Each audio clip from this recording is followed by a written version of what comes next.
COVID. And Liz, this will be your last meeting with us, will it? I believe I'm coming to the next meeting, and then Jim's placement will be. That's correct. Okay, thank you for that. Right, apologies. We've got an apology from Sarah Lewis. Are there any other apologies? Appear to be none. So, any conflicts of interest? Appear to be none. The current register of interest, that's pages 7 to 9. I know there have been some late amendments to that. Kay, you received Duncan's, have you? Yes, I have, and I have updated it. Yeah, to move that we receive the register of interest. Moved by. Happy to move, Mr. Chair, Kirsten. Thanks, Kirsten. Seconded by Duncan. I'll put that all in.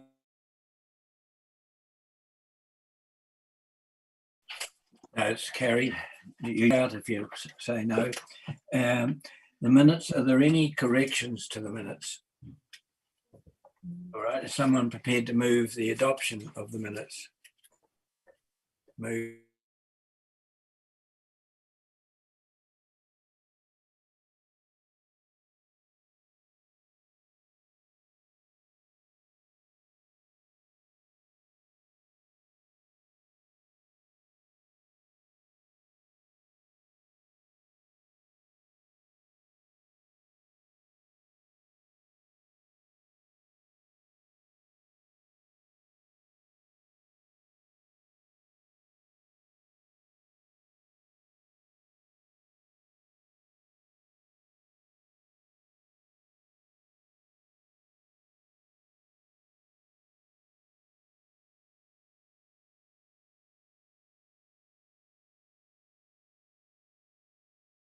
Recording in progress.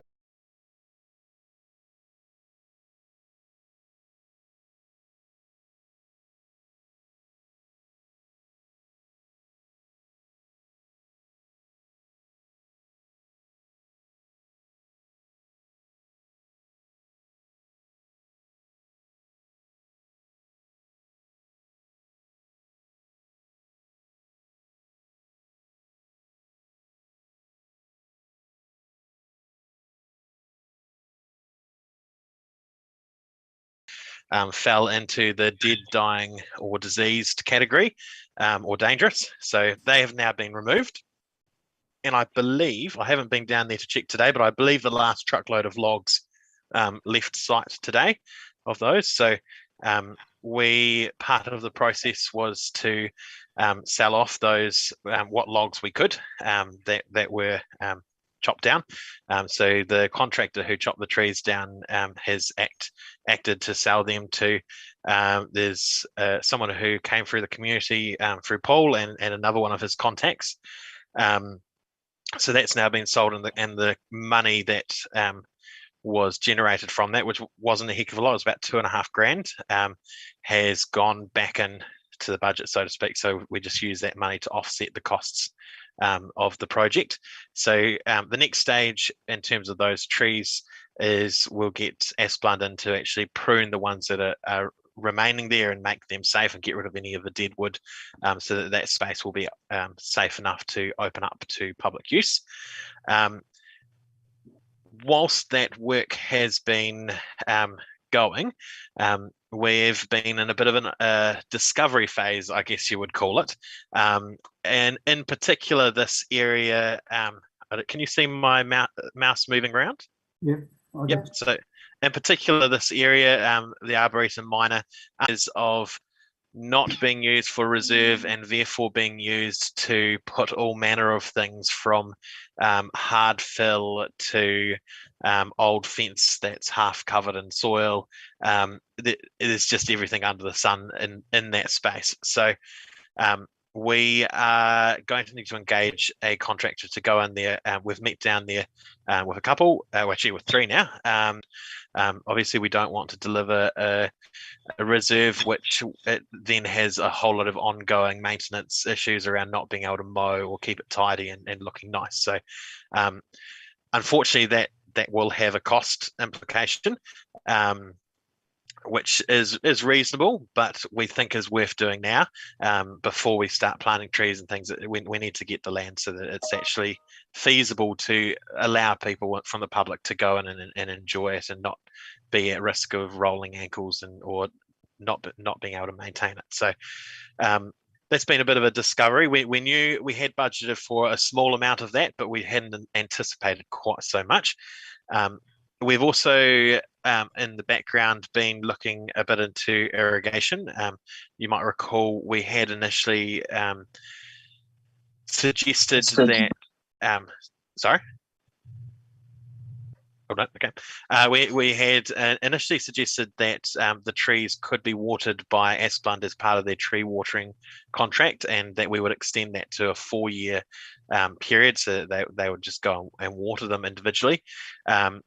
Following discussions, we've identified, so with Jim and Paul, and also with a man called Wolfgang, who he looks after the Christchurch Botanic Gardens. So we've sought a bit of, I guess, specialist knowledge from him on how these things work best. And yeah, the advice really is to do a proper irrigation system.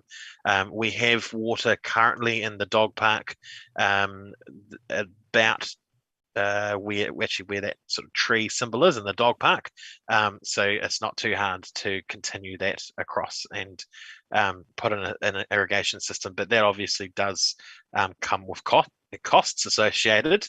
We're still working out exactly what those costs are, because they are quite determined on exactly what the system is and how we go about doing it, but they are significantly more than what we were anticipating in terms of if we were going to get Asplund to do it. But once again, if we're going to plant trees, especially if we're going to get the community to donate and help plant trees and create this as a real space that people feel ownership over as a community, we want to make sure that we're putting the foundation and the groundwork in right now to be able to ensure those trees really thrive. So we see that as quite imperial to getting those trees doing well. So that just looking at my those three things obviously are going to push the budget out in terms of what we had estimated. That being said, we've had a look back through the project and said, well, okay, where can we try and cut some costs? What is feasible clearance work, and the irrigation, there are things that kind of have to happen up front, because you can't plant the trees until the irrigation is sorted out, and the land underneath them is sorted out. So one of the things I wanted to have a discussion with you around was some of those ideas where we have identified where we can pull back. So obviously we have got a small amount of contingency in there, so that we can use some of that. We had some professional fees allocated into there, which we are trying to do as much of this in-house as we can, so that we don't have to pay professional fees. However, that's not going to cover the costs. So my recommendation, I guess, to the board for consideration is, currently we have in the plan these pathways. So we've got this main pathway heading across here, and we have we were anticipating putting kind of a gravel pathway in this northern area. My suggestion is, at the moment, the important thing, my understanding is that we get some trees in the ground and we start getting them planted. A pathway can be added later. It may also be that once those trees are planted and people start using the space, that we actually identify different tracks that people are naturally going in. And so my suggestion would be that actually we don't do the paths at the moment. We leave, they're obviously in the master plan, they're there as this is what we'd like to happen in the future, but we use the budget that would have gone towards putting in those pathways, which, for your information, is about 60,000. What we need to use from that, we use to cover the costs of the irrigation, the ground prep, and getting it right. What's left in there, we can then go and identify, okay, having this path here would be really good, and then we've got enough money to do that. Or it may be that we say, but we'll come back to the board and talk to you about general landscaping budget in the future, or it could be in 5 years' time, it's an annual plan. But that's kind of where that's sitting at the moment in terms of that project. We're keen to proceed because this winter's planting season, and we've got Rotary and the Soroptimists are really keen to be involved in that, and so we don't really want to stretch them too far. But yeah, that's kind of where we're sitting. I'll take question on that in a minute, but while I'm remembering, the other thing that had been raised with the board or by the board previously was an idea that as we've got the Lions have put in the shelters in the dog park, we've got Rotary, Soroptimists putting in trees. There's other community groups that might be involved, that this could be I guess formalized as kind of a community reserve, and have that sort of feeling to it. We've had put some thought into how you do that, whether I think initially it got mooted that we could change actually the name to Milton Memorial Community Reserve or something in that ilk. Our thinking is possibly one way we could do that if the board was interested, was we could actually just simply put signs at the entrances that say, "Welcome to Milton Memorial Reserve. Many thanks to these community groups who have contributed to making this reserve that it is," and listing those groups out. That also gives us the opportunity in the future, if another group comes and says, "Hey, we'd really like to plant some trees or do something," we can just add them into that list. But it helps the community who are using it and come to actually, I guess, understand the community work that's gone into it. That's not just something that the council has gone and done, that it's actually been a real community driven project. So that obviously we didn't have budget to be putting signs in for at the entrances, but that is potentially something you could consider putting your general landscaping budget to, or something of the like. So I've given you a few things to think about in terms of Milton. More than happy to answer any questions you guys might have. Right, thanks, Grant, for that. Just come to you in a moment, Paul. Just before we get to questions, I think the name of the park has always been Milton Memorial Park, so we wouldn't want a reserve towards the water irrigation and signage if required. I mean, we're quite capable of saying or doing something there when we come to that issue. So just some thoughts from me. Over to Paul, was, I think, indicating. Yeah, just a question on water. Possibly the North Canterbury Model Railway will probably want water on their premises as well. And just in front of their building where it's going to go, that's where the council water main finishes, right there, yeah. So yep. Would it not be more sensible to take water from that area, as it's a 100 mil water main up to there, where you've only got in the dog park, I think it's either 20 mil or 25 mil, so, and it's a long length there, you won't get much pressure coming from the dog park one, because it's already a long length of pressure to that one. And that's yeah, that would certainly make sense to go from that point. In terms of the length from there of the pipe, we probably that wouldn't decrease the I guess the cost of doing the irrigation, but would certainly improve the ability of it to function and that. So yeah, no, certainly. We might get it working together with the railway club for when they put water into theirs at the same time, possibly. Potentially, that will obviously be dependent on their club, how they are progressing with their side of things. I guess obviously we're on if we're going to plant in this winter planting period, we're kind of on a bit of a time frame in terms of getting that irrigation in, but certainly we consider even just getting their water connection sorted now, even if they haven't got a building to actually connect up to it. So certainly we can have if there's economies of scale we can have to doing that together, we'd certainly look at doing that. Yeah. Right. But I like all your ideas. Really good. Right Okay. now, as I can't see you, can you just say, I can see Kirsten and Joan, say your name and ask your questions. Other questions? Can I go, Jim? Of course you can, Kirsten. Thank you. Yeah, absolutely brilliant work, Grant. Totally agree about the paths. They can come later.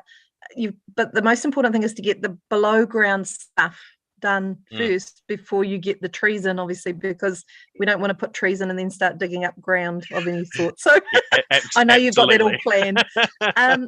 Just a question on the name. I'm sorry, I'm not really up with the history either, because I've only been in the district 19 years.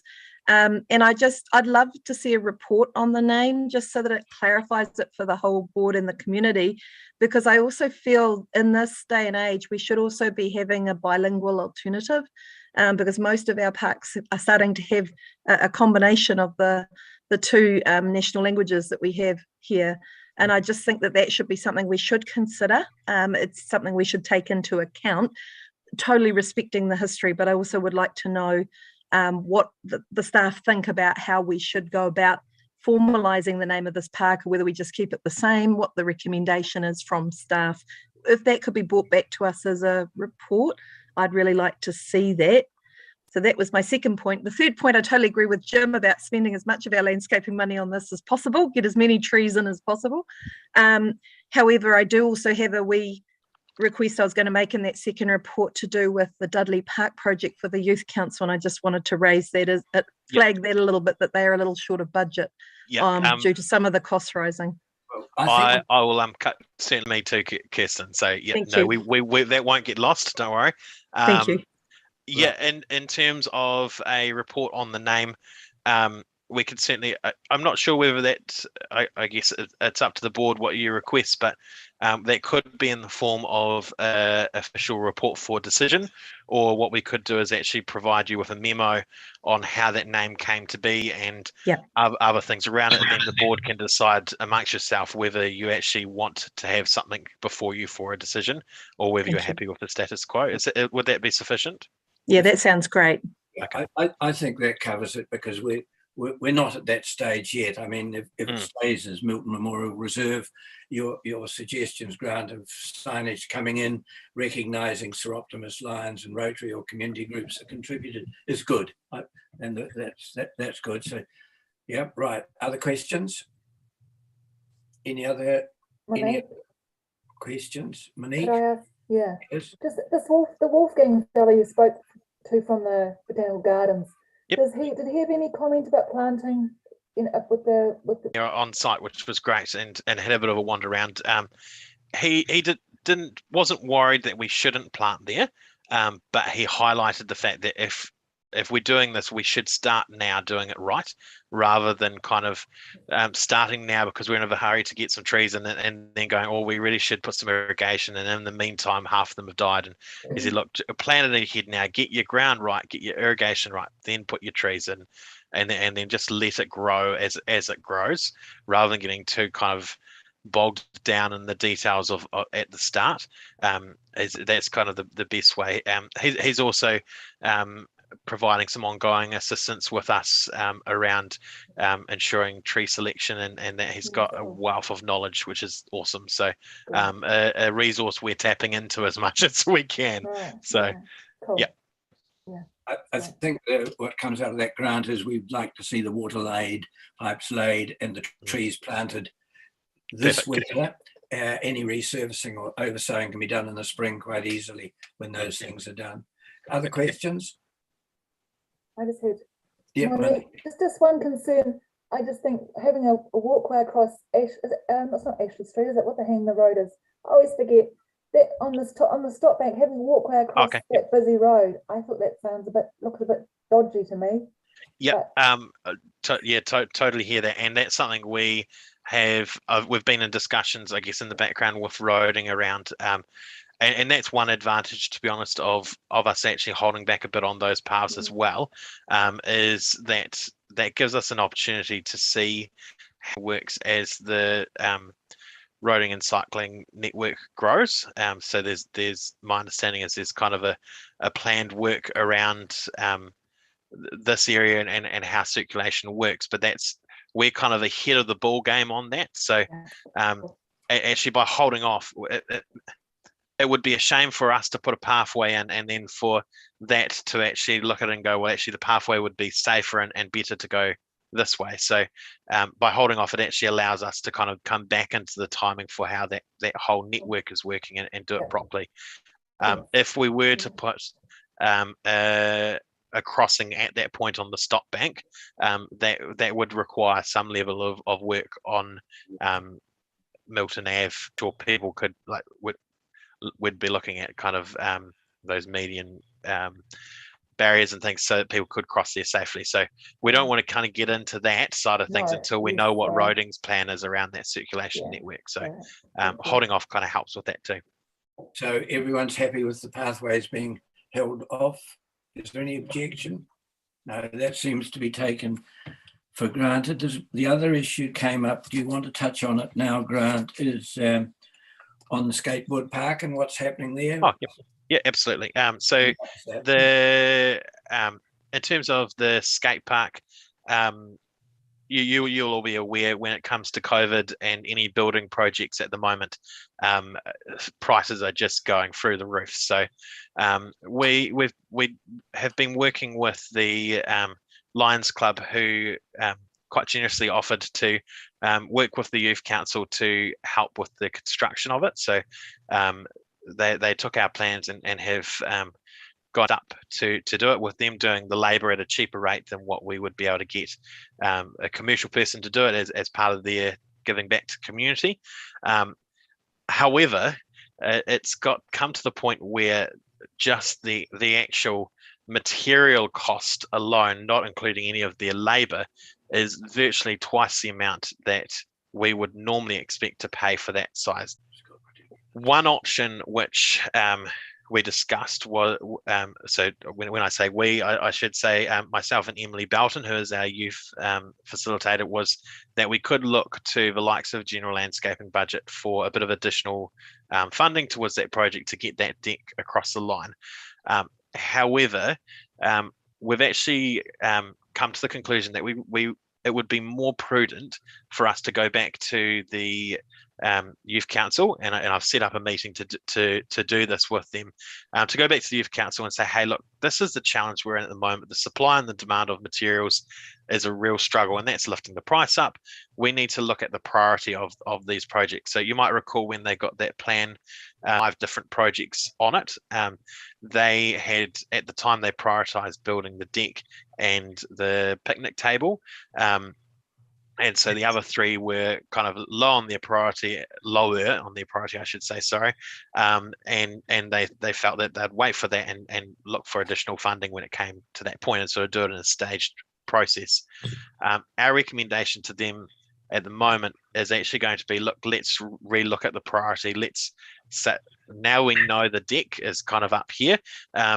Let's look at whether some of the other things can be lifted in priority in the meantime, until some of those prices for timber in particular drop, and we can actually do that for what we should be paying or would expect to pay for timber and for decking. So that's a discussion I'm going to have with the Youth Council around that reprioritizing. So I was going to come in and have a chat to you about that general landscaping budget as an option, but at this point I think it'd be more prudent we have that discussion with them. If they would like to, if they still say no, we believe the deck is the top priority, we're going to look for additional funding.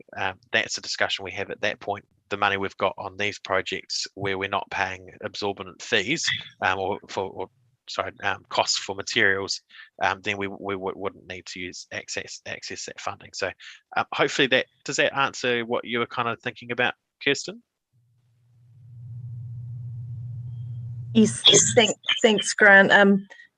My only concern is I'm not sure we're going to see timber going down in price in any time soon. So I know that this project was a very high priority for them. So I'm just a little concerned if You totally understand that, and frankly, we are looking at, well, I don't have a crystal ball, but I'd be surprised if they drop a heck of a lot in the next 6 to 12 months. But they did set these projects. There was five of them on there, and they did set them knowing that it was going to be a staged process that was all required on funding. So I'm hopeful that with that discussion with them, we can kind of come to a best thing. Otherwise, as I said, they might say, no, the priority is the deck. If that's the case, then we're going to have a serious conversation with them around how they intend on funding that and what the implications of accessing community funds to do that are. So obviously, whenever we get funds to do a project, we're in essence taking that opportunity from a different group. So they need to make sure that this project that they're trying to get funds for is something that they really believe is worth doing now and couldn't be put off by a year, if that makes sense. So that's a discussion Emily and I really need to have with the Youth Council before we start talking to the board or other areas around additional funding for that project. Yeah, question for me. Originally, wasn't the Youth Council, when they started this idea, they was going to apply for funding from elsewhere, example, lottery, lotto and all those type of things? Have they actually explored that avenue? Yeah, so that is still their intent, Paul. I guess this came up as a because the amount that the pricing for the deck came in and the money they've got at the moment, there was a moment, I guess, of, well, to get the deck across the line, we could, you have enough in the general landscaping that you could pave that and probably get it across the line. So that's where that idea has come from. But I think they need to look at the priority. They also then need to look at, okay, if they're saying the deck is a priority, they need to be looking at funding. They may come to the general landscaping for that, but they also do need, as you say, they need to be looking at other sources such as lotto or what other sources that they see fit.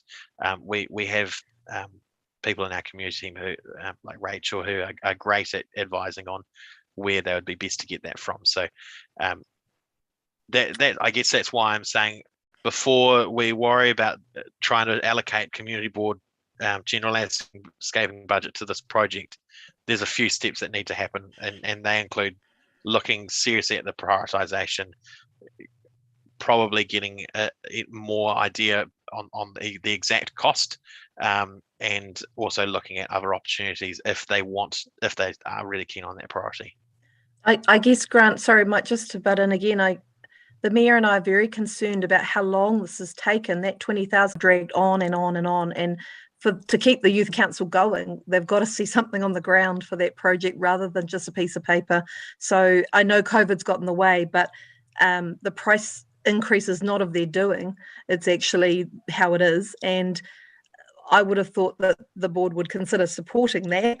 So if we spend all the money now, that could be a real concern before you've talked to the Youth Council. So I guess we're in a bit of a chicken and egg situation. I wouldn't like to see all our money committed until we know the results of that conversation. We're quite safe there, Kirsten, even with the commitments to Milton, and if we add more for water, we're only a couple of months away from the next council allocation of how much a year did we get, Kay? Is it about 23,000, I believe. 23,000. So the board's got the Youth Council in the back of their minds, Kirsten, so I wouldn't be too concerned. That's good, Jim. I'm sorry. It's just it's a summer autumn project. As soon as we hit winter, we're delayed another 4 or 5 months. So it's just a concern of that both the Mayor and I had. That's why, Grant, you're going to see that the board gets together when it can. Is that correct? As in the Youth Council? Yeah.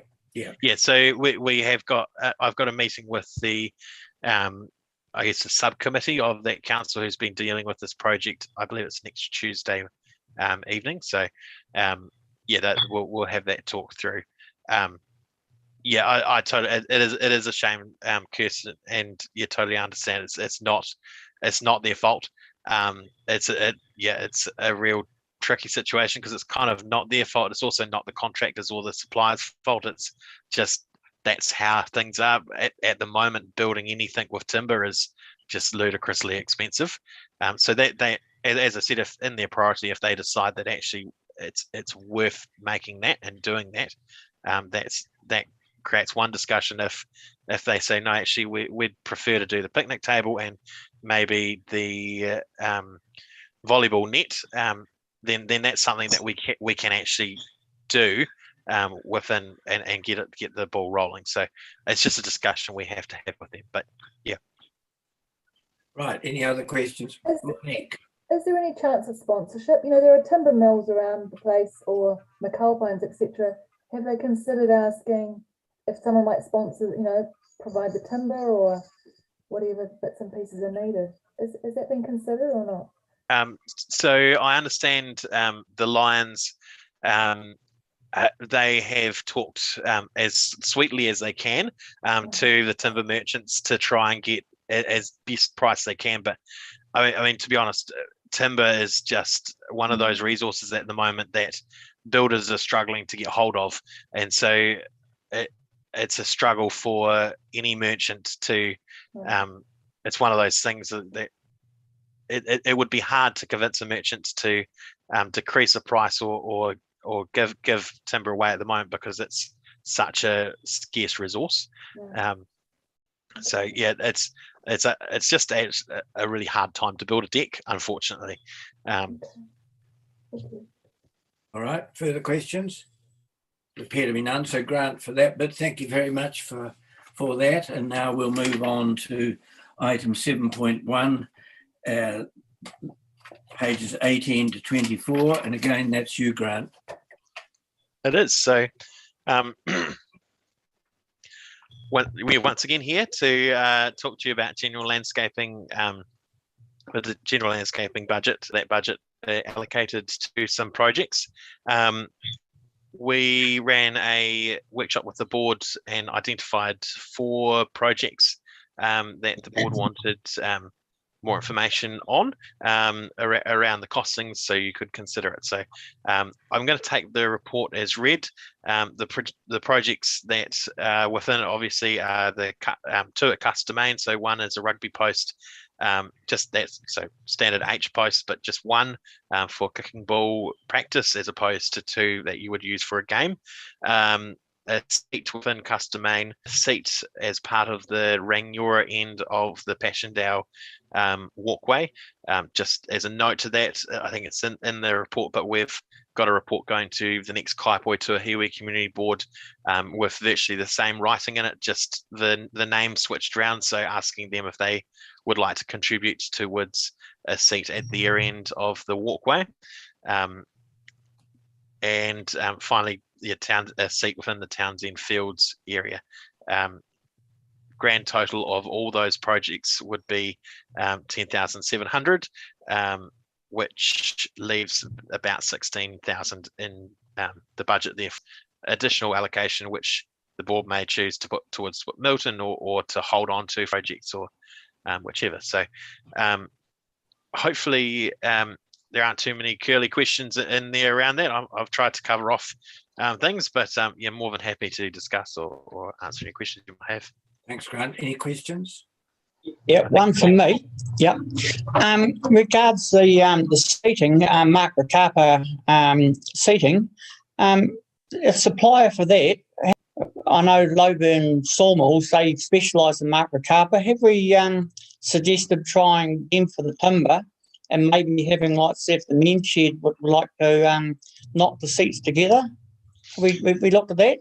Yeah, so in terms of the Passchendaele seat, the RSA have already indicated that they've actually got timber donated from one of them or from a source. So that would just be actually putting it together, and they are keen to work with the men's shed on doing that. I believe their thinking was they'd talk to the Rangiora men's shed about doing the one in Rangiora and the Kaipoi men's shed about the one in Kaipoi. But yeah, that's certainly a discussion we've been having with that. In terms, I mean, that's certainly something that we could look at for the cust domain seat. I would hesitate to say that it will dramatically. It would reduce the cost if we got the materials donated. If the materials aren't donated, I'd hesitate to say it would reduce the cost significantly, just based on we did a similar exercise last year in Oxford with the Oxford men's shed. They did a stellar job building us a seat, and it's all installed, but it didn't present great cost savings, but it was a great opportunity to work with that community group and get something into our street. So, but yeah, certainly if we can get that kind of thing donated, then I actually wasn't actually thinking of getting the timber donated, but I would like to see using a supplier in waimakariri rather than an external supplier that's not in our district. Yeah, sorry. As long as I can get the prices. Yeah. So in terms of those seats that are there, they're actually built by Wood and Steel, which is a Tuahiwi-based that Dave, can't remember his surname, sorry, but my understanding is that they're a local company that uses local things like that where possible. So yeah, certainly that's one of the reasons why we do use those seats, because we do like using local where we can. Yeah, sorry, I got the wrong gist of where you were going there, Paul. Yeah, no, I just local. That's all. Yeah, certainly. Any other questions? Yeah. Monique. Just the seats, one, is it possible to have armrests on them to make them more accessible for some people, so they can, maybe older people, and also can they be positioned beside a footpath? So I just wonder if that's an option. Yep. Certainly an option for we can get so Dave is steel and timber worker, so my understanding is he has put armrests on those seats before, so we can certainly have a chat to him about doing that with these. The seat within cust domain, the location of it, there isn't a pathway anywhere near that area, so not with that one. The seat within Townsend Fields is kind of close to a path. We potentially could do a short, so I guess where it's you're sitting on the seat looking out towards the wetland, and the path would be behind you. So to get a path to the front of the seat, we'd have to do a bit of a shingle path. We could do that. You'd probably be looking. We did a similar thing in Pegasus, which I think was about an additional 1,000. So we could look at doing that. Obviously, that they've got to dig it out and bring all the shingle and stuff back in. Yeah, that's certainly an option. Passchendaele, we would anticipate that would be along the path, so you would have access to that one. I just wonder whether WAG, the Waimakariri Access Group, might want to have some contribution with regards to where you position those seats. Just that, that's accessibility is a big part of their and it's flag they fly. Yeah, it's fair to say where possible and practical, we do our best to ensure seats like that are on a hard stand, or if they're near a path, you can get from the path without having to traverse grass and things. Because having a seat in the middle of grass is like putting a seat on an island for someone in a wheelchair in the winter. So obviously we're practical. We do try to do that. Yeah, absolutely. Further questions? Right, there appear to be none. We have a recommendation in front of us. I'm prepared to move, just test it out, A, B, C, A through to J with a new K.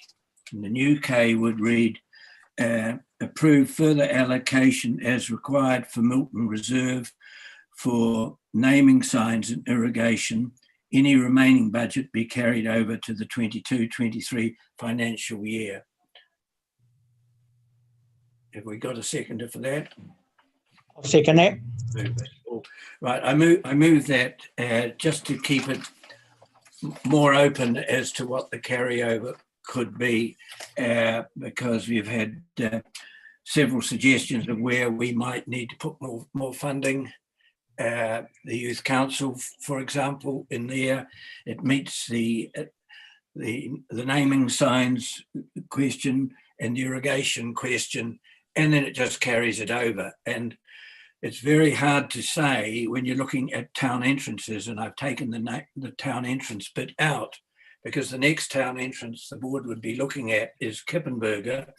And from the last inquiries I've made, no one is sure in what form or when Kippenberger, and the councillors may correct me if I'm a wee bit behind, is at, because no decision's been made that I'm aware of by main power as to whether they were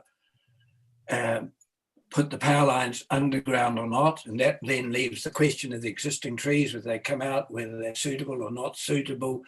So that's not going to happen in the next 12 months in the next board period. So that's why I changed the recommendation that I'm putting out about the town entrances. They're still there, they're still a priority for the board, but it just leaves us more flexible, I think.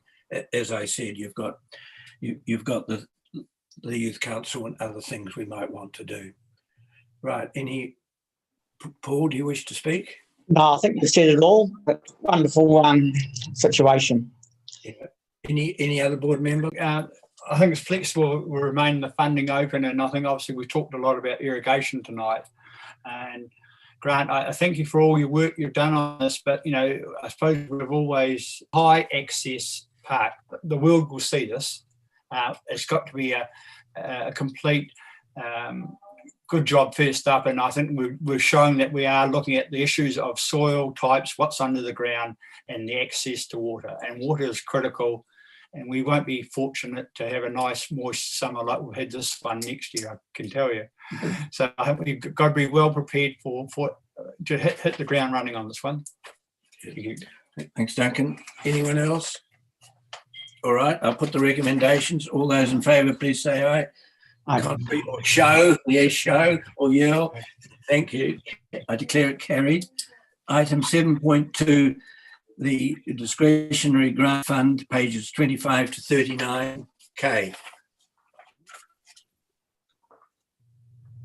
Good evening, everyone. Nice to see you all again. We haven't, I don't seem to have been able to have seen you for ages, so good to see all your happy faces. In regards to the Southbrook Netball Club, this is a group that have come to us last year in connection with higher storage costs and a haul for their prize giving.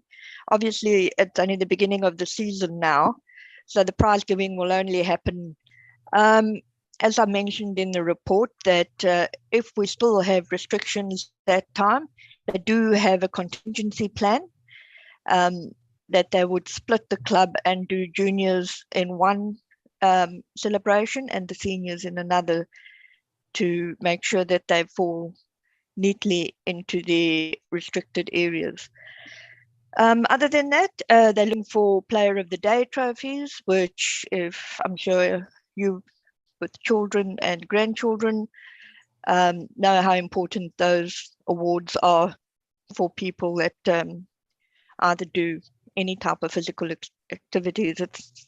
I just had my granddaughter get Dancer of the Day the other day, and she was very chuffed.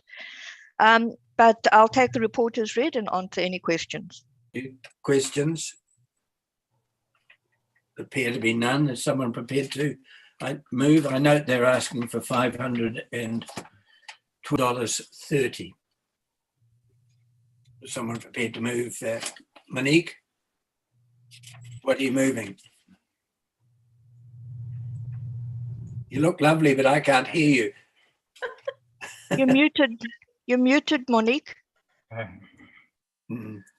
Monique, you're mute. We can't hear you, Monique. Sorry, I was busy trying to unmute myself. Good.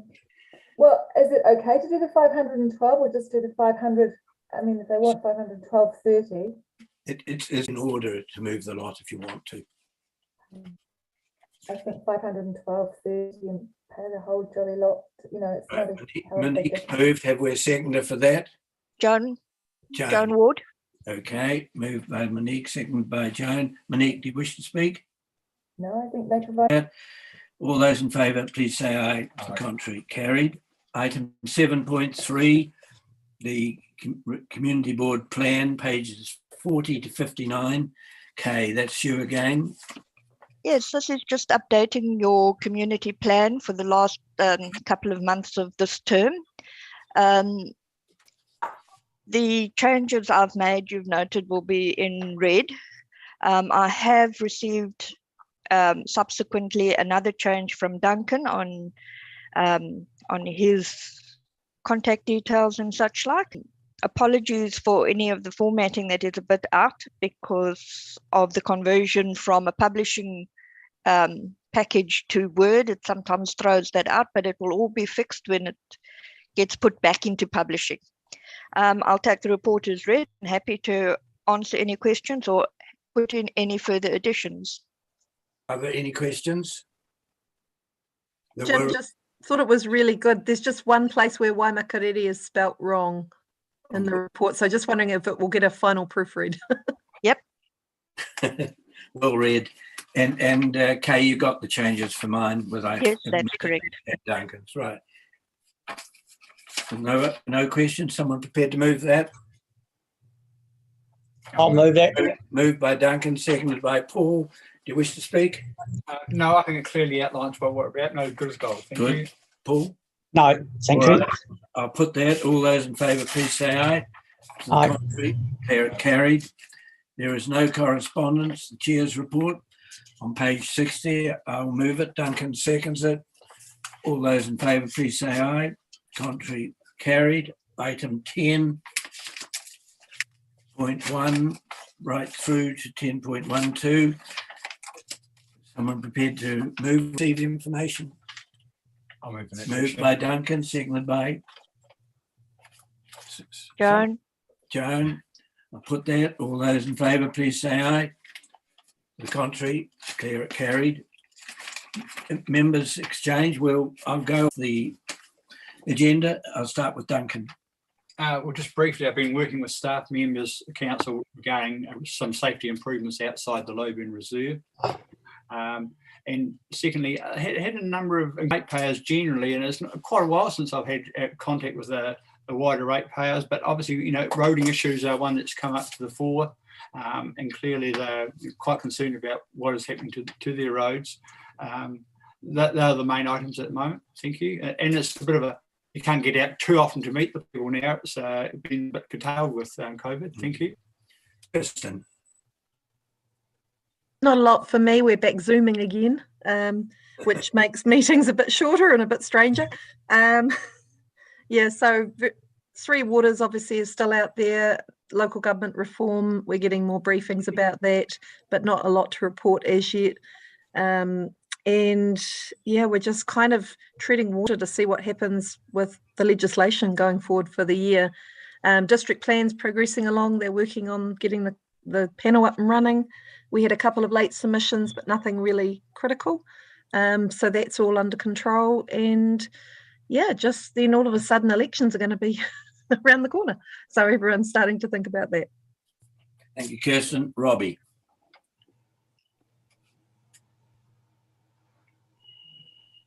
Robbie?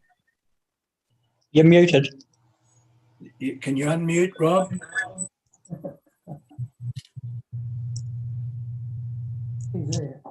Can't hear you. I think he's saying that he can't unmute his. No, there we go. I went to a different. No, that's fine. Yep. Yeah. No, just very briefly, I raised it at UNR. It's just with regard to the collections. Mentioned about 3 weeks ago that they anticipated that if they had a drop off in drivers, that collections potentially could be affected. And also they've had issues around sourcing parts for some of their trucks with delays in shipping. So if that occurs, then you know they will catch up, but it may not be going as smooth. And I am aware of a couple of having broken down last week. That's all from me. Thanks.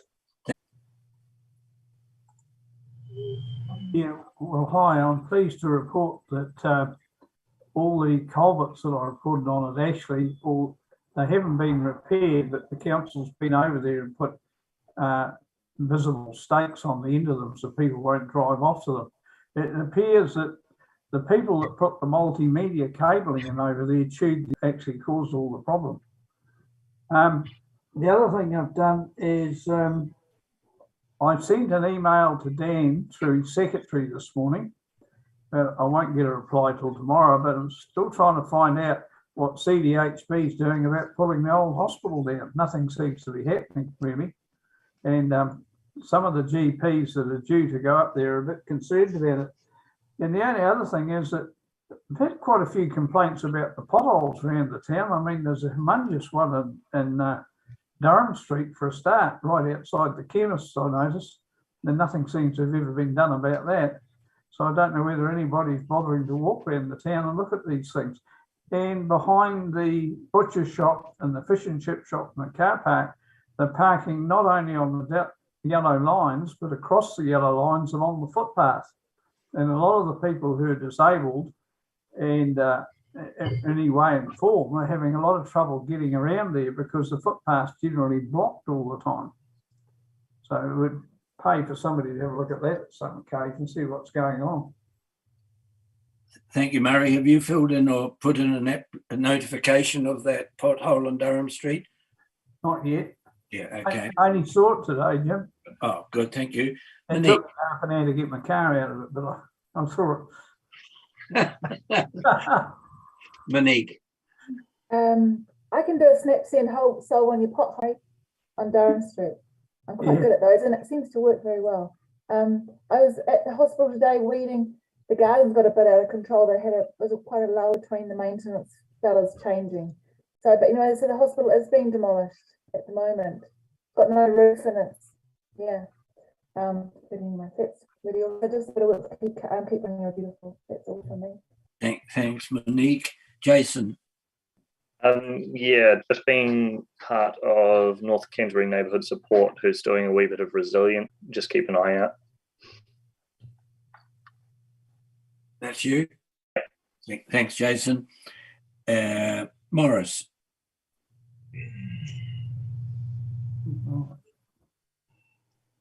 On the Rangiora Hospital first, I actually thought, considering I was born there, there should have been a protection order put on there. My only other issue, through a disillusioned ratepayer, I got involved in a flooding issue at the top of Mount Thomas Road. And I met with Kelly Simpson and Dan Lewis. And we've, sadly, the problem has occurred by two awkward people, is probably a polite way of putting it, to travel up and down this driveway to get into their properties. And so hopefully they've got to go to ECAN to try and get it sorted. Kelly was going to do that, but I actually videoed it on my phone, and I'll show you at our next meeting when we can actually sit with one another. But it's quite an embarrassment. It's been going on for possibly 15 years and nothing has been done about it. So time will tell, but I hope to. That's all. Thank you. Thank you, Morris, and well done on that. Sarah's, unfortunately, as you know, she's in bed with COVID. She's been pretty sick, to be quite honest, from what I understand. Joan.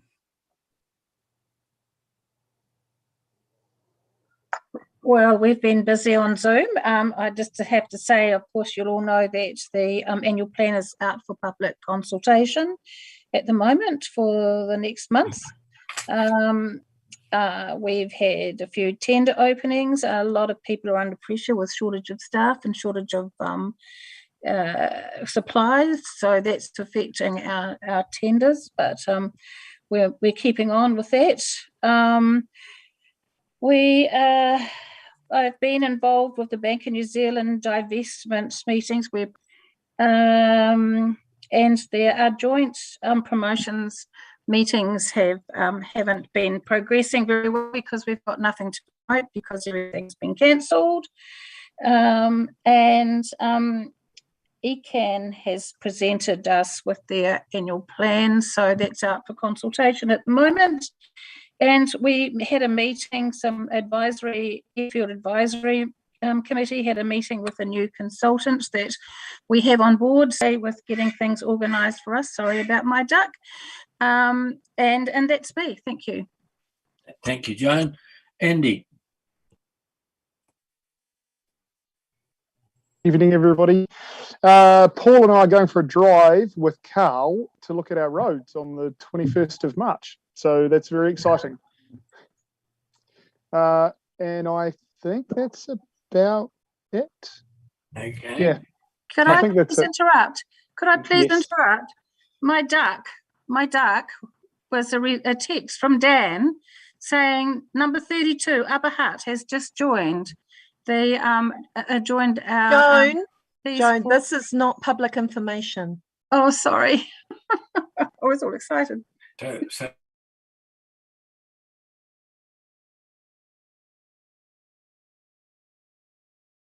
but otherwise, acknowledge them.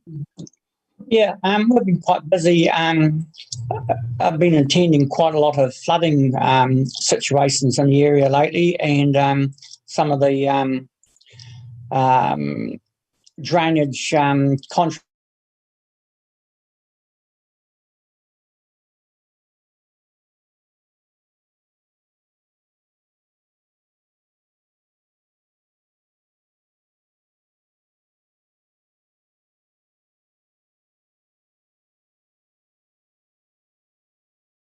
Andy said about our wee trip on the 21st of March, and following as per council protocol behind Andy and myself. We'll be going in my vehicle, so we're actually three of us won't be together because we're not allowed to be, but Carl will be allowed to follow in his vehicle, and we'll check out some of the gravel roads because they are in a, well, the feedback we're getting, they're in quite a bad state. I talked to Joanne this morning about them and trying to get her to do a bit of a presentation to the community boards on what's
Recording in progress. yet, but hopefully the government might start being a bit more sensible about it. And that's all for me. It was on the news tonight. It looks like they're going ahead with a slightly changed, but not very changed format by the look of it. Duncan, you had a question? Paul, can I ask the question? And normally the board probably wouldn't delve quite into this detail, but my understanding from your comments at the last meeting, when we raised the issues of roading, the comment was that you felt that perhaps the contractors acknowledged that perhaps they had enough money and there was an issue about how they did it and those sorts of things. Did I hear you correctly, or have you sort of looked into how efficient the whole operation is actually running? We're basically looking into the whole situation. Originally, for the grading and all that drama, I asked at the budget round whether they need more money for remetalling the roads, and the answer was they've got significant enough budget to cover that. But since I've been probing that information more into the roading team, they've actually done they've actually commissioned a person to go around and look at some of the gravel roads, and they're not probably as good as what they originally thought, and which is means that to actually fix them, it's probably going to be an extra budget related scenario. A lot of it there is just still, better grading and what have you, but some of the actual surface of it has actually washed away. Every time we have a web going into the drains and the salt's going away from the road, and it's just getting worse and worse. So it's the difference between last month and this month is I've done a bit more investigating because Andy and myself have been leading a bit of a charge trying to resolve some of the gravel roads, and yes, a breakdown in some of the systems, and maybe the maintenance hadn't been kept up long enough because of the wet weather. So but I'm trying to organise Joanne to come and give a wee bit of a gravel roads around the area, and she got some wonderful photos that picks up some of the condition of the road and how that they've got to that stage. So we can't always blame the contractors not keeping up. So there's a bit of weather involved, and there's a wee bit, I believe, in contractors as well. So it's a two-pronged attack, but we're working on it as best we can. The staff are under tremendous pressure at the moment on other things as well. So it's hard for them, to get everything going. I think Carl is on the same page as us, and Jared and Joanne is the same scenario. So it's just a matter of a wee bit waiting, and Andy, as my trip, will go around and highlight a few other areas around the place, and we'll wait for Joanne to give a bit of a report to us on it. Thank you very much. Thank you. Thanks, Paul. Right, item 12 is for your information. Item 13 is for your information.